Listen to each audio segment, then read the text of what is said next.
మూర్తి భవించిన అనుభవ విద్యావాణి క్షేత్ర JEE mains లో కొట్టింది సూపర్ బోని. డెలివరీ చేసి కూర్చోబెట్టి అతను ఈ రోజున ఎంపీకి చలమలసిరి సునీల్ పక్కన తిప్పించుకుంటారు. ఏమనుకుంటున్నారు ఒక్కొక్కళ్ళు? మీరు మర్డర్లు చేయండి, దోపిడీలు చేయండి, మేము బయటకు వచ్చేసి ఏదైనా చేసేస్తాం, మీరు మాకు ఓట్లు వేస్తారంటే ప్రజల్ని వాళ్ళు కూర్చోబెట్టి ఎలా చూస్తున్నారో మీకు అర్థమవుతా ఉంది. అందుకనే చలమలశెట్టి సునీల్ అంటే ఏ బేసిస్ లో వస్తారు? చలమలశెట్టి సునీల్ కనీసం ఒక పార్టీకి లాయల్టీగా ఉండాలి కదా. పిల్లి అనంతలక్ష్మి గారే ఉన్నారు, తెలుగుదేశం పార్టీ ఓడినా గెలిచినా నిలబడి ఉన్నారు. ఈ రోజున వారికి ఎందుకు గౌరవం ఉంటుంది? ఎందుకు గౌరవం ఉంటుంది? ఒక పార్టీని నమ్ముకుంటే నమ్ముకొని ఉండాలి. నేనే ఉన్నా, ఒక పార్టీ పెట్టా, కింద పడ్డా, నల్లిగా లేచా, నిలబడి ఉన్నా. ఓడిపోయాను, కింద పడ్డాను, తూలాను, తిట్లు తిన్నాను, నిలబడి ఉన్నా. అలాంటిది ఈ రోజున చలమలశెట్టి సునీల్ గారు వచ్చి ప్రతి 5 సంవత్సరాలు ఒక పార్టీ మారిపోతాడు. ఆయనకు ఒక ఐడియాలజీ లేదు. అలాంటి తన పార్టీకి నిలబడిన వ్యక్తి మీకోసం ఏం నిలబడతాడు? ముఖ్యంగా ఒకటే గుర్తుపెట్టుకోండి, బీసీ సబ్ ప్లాన్ కానీ దాదాపు 20 BC sub plan funds divert చేశాడు. ఈ రోజున 9,000 మంది కేసులు పెట్టించాడు వైసీపీ ప్రభుత్వం. అలాంటి తరపున వైసీపీ సెట్టిబలిజ సామాజిక వర్గానికి చెందిన కల్లు గీత కార్మికులకి దాదాపు 9,000 కేసులు అక్రమంగా పెట్టించారు.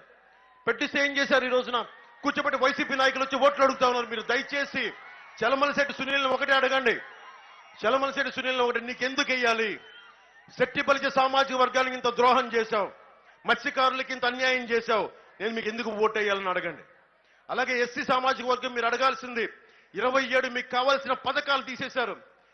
మనకి అంబేద్కర్ విదేశీ విద్యా పథకం తీసేశారు, 27 పథకాలు తీసేశారు. మీకు ఎందుకు ఓటు వేయాలి? దాంతో ఊరుకున్నారా? ఊరుకోలా. కూర్చోబెట్టి ప్రతి ఒక్కరికి దళిత సామాజిక వర్గానికి చెందిన డ్రైవర్ని మర్డర్ చేసి ఇంటికి భార్యకి కుటుంబానికి డోర్ డెలివరీ చేశారంటే వీళ్ళ అహంకారం, వీళ్ళ ఆధిపత్య అహంకారం ఏ స్థాయిలో ఉందో మీరు ఆలోచించుకోవచ్చు. ఇది మారాలి అంటే మీరు చాలా చాలా ఆలోచించి ఓటేయాలి. ఇదే కన్నబాబు కూర్చోబెట్టి కాపు వర్గాన్ని ఇంత చేశానని మాట్లాడతాడు. ఆ రోజున కాపు రిజర్వేషన్ మేము ఇవ్వమని కళాఖండిగా చెప్పినప్పుడు, జగన్ చెప్పినప్పుడు ఆ రోజు పక్కనే ఉన్నాడు కన్నబాబు. ఆ విషయం మీరు మర్చిపోకండి. ఇది ఎందుకు చెప్తున్నానంటే, రిజర్వేషన్ ఇస్తావా ఇవ్వవా అది ప్రత్యేక పరిస్థితులు. కనీసం కాపు సామాజిక వర్గానికి ఈబీసీ రిజర్వేషన్ కూడా తీసేశారు వైఎస్ జగన్.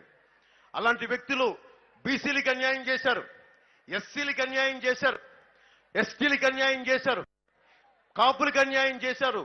ఎవరు ఎదురొచ్చినా ఏ కులమైన లేదు. పాపం కిరణ్ చౌదరిని అకారణంగా అన్యాయంగా వేధించి చంపేశారు.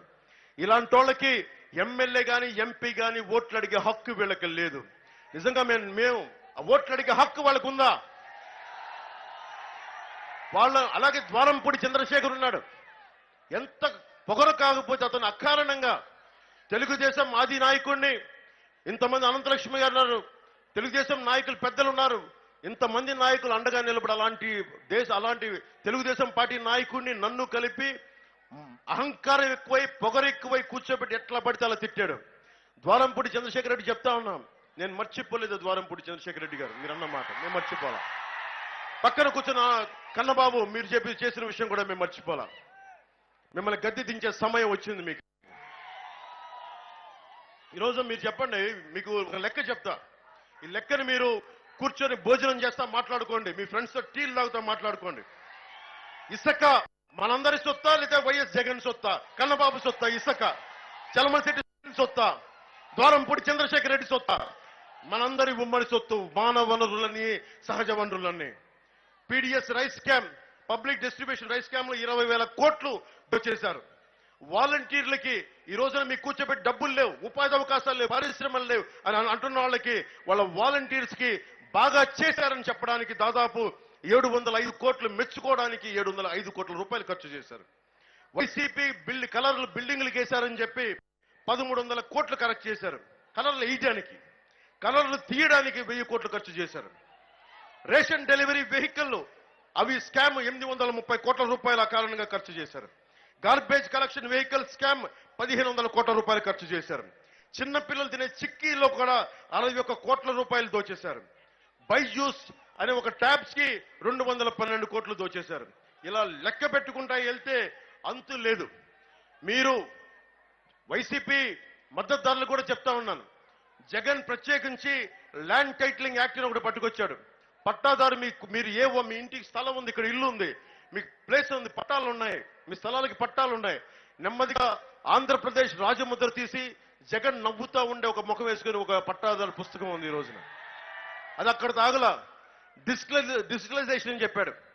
రేపు పొద్దున ఏది పేపర్లో రికార్డు ఉండదు, అన్ని కూర్చొని డిజిటల్ గా ఉంటాయి, అన్ని కూర్చోబెట్టి డిజిటల్ కంప్యూటర్లోనే ఉంటాయి. అది ఎలాగైనా మార్చుకోవచ్చు. రేపు పొద్దున మీ లాయర్లు వెళ్ళి మాకు అన్యాయం జరిగింది, రేపు పొద్దున ఎవడైనా సరే 90 రోజుల్లో ఎవడైనా క్లెయిమ్ చేయొచ్చు ఆ ప్రాపర్టీ. మీరు ప్రూవ్ చేసుకోవాలి ఈ ఆస్తి నాదని. మీరు కొన్న తర్వాత మీరు ప్రూవ్ చేసుకోవాలి ఈ ఆస్తి నాదని. 90 రోజుల్లో ప్రూవ్ చేసుకోలేకపోతే అది వెళ్ళిపోద్ది ఎవడికొకడికి. అందుకని వైసీపీ నాయకుడు చాలా డేంజరస్, చాలా చాలా ప్రమాదకరమైన పాలసీలు పట్టుకొస్తా ఉన్నాడు. మద్యపాన నిషేధం అని చెప్పాడు, మద్యపానాన్ని తీసుకు అమ్ముతా ఉన్నాడు. అలాగే ఈ రోజున కూర్చోబెట్టి మీకు అండగా ఉంటాను, స్థలాలు ఏమి కానివ్వనని చెప్పాడు.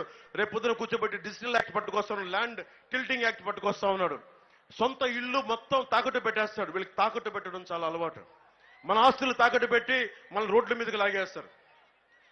అలాగే కౌలు రైతాంగానికి గుర్తింపు కార్డులు లేవని చెప్పి మనకి కాకినాడ రూరల్ మొత్తం తూర్పుగోదావరి జిల్లాలో మొత్తం ఉంది.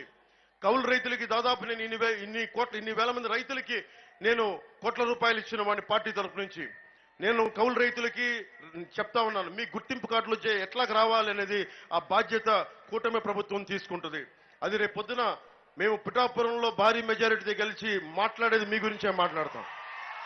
అలాగే రైతాంగం గురించి సాగునీరు సమస్యలు మనకి ఏదైతే పూడికలు ఉన్నాయో పూడికలు తీసే, కానీ ఏదైతే మనకి చిన్న చిన్న ప్రాజెక్టులు ఏమన్నా ఇవన్నీ తొందరగా పూర్తి చేసే బాధ్యత మేము తీసుకుంటాం.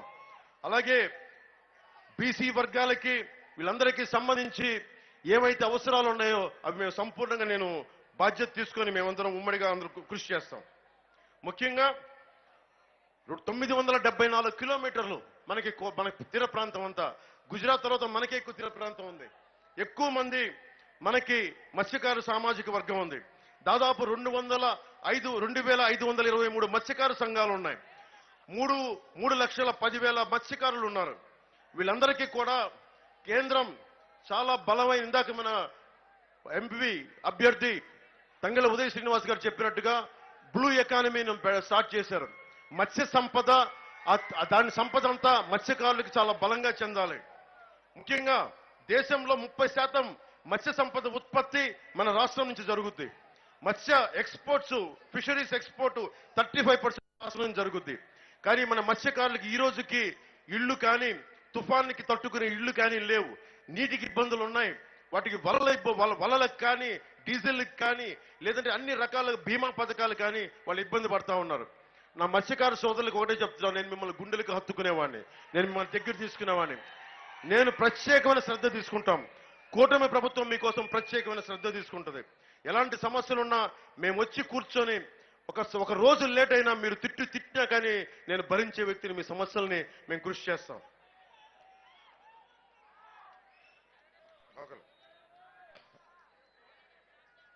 పిఎం మత్స్య సంపద యోజన పథకం కింద దాదాపు 37 ప్రాజెక్టులు అనౌన్స్ చేశారు.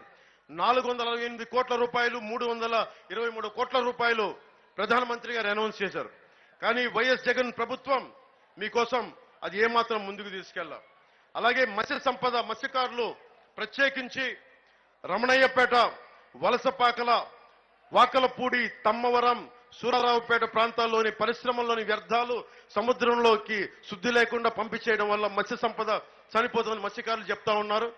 ఆ పారిశ్రామికవేత్తలతో నేను మాట్లాడి, కూటమి ప్రభుత్వం మాట్లాడి శుద్ధి చేసిన తర్వాత వ్యర్థాలని సముద్రంలోకి పంపించేలాగా ఏర్పాటు మేము కూటమి ప్రభుత్వం తీసుకుంటుంది.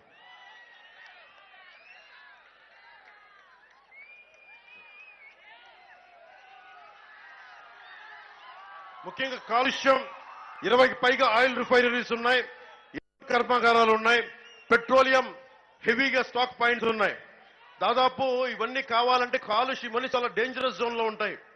మనకు ఒకవైపు పరిశ్రమలు పెరిగిపోతున్నాయి, కానీ నిజంగా కాలుష్య నియంత్రణ మండలి పనిచేస్తుందా లేదా అనేది కన్నబాబు లాంటి వాడు ఇంకొకసారి ఎమ్మెల్యే అయినా, మనకి చలమల శెట్టి ఎంపీ అయినా ప్రయోజనం లేదు.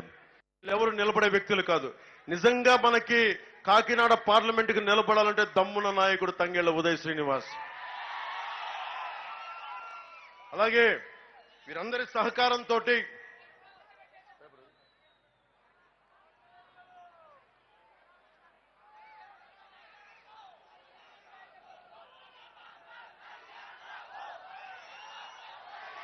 ఇందాక పిల్లి సత్యనారాయణ గారు మాట్లాడుతూ, పిల్లి అనంతలక్ష్మి గారు మాట్లాడుతూ, అలాగే మన వెంకటేశ్వరరావు గారు బీజేపీ నాయకులు మాట్లాడుతూ చాలా విలువైన అంశాలు తెలియజేశారు. మేమందరం ఈ రాష్ట్ర స్థాయిలో చంద్రబాబు గారు నేను ఉన్నాం, కేంద్ర స్థాయిలో నరేంద్ర మోడీ గారు మన రాష్ట్ర నాయకత్వం ఉంది. కానీ ఇక్కడ స్థానికంగా కాకినాడ రూరల్కి వచ్చేటప్పటికి మనకి పిల్లి సత్యనారాయణ గారు, పిల్లి అనంతలక్ష్మి గారు, మిగతా తదితర నాయకులందరూ ఉన్నారు. సుమన్ టీవీలో మీ పర్సనల్ అండ్ బిజినెస్ ప్రమోషన్స్ కోసం కింది నెంబర్కి కాంటాక్ట్ చేయండి.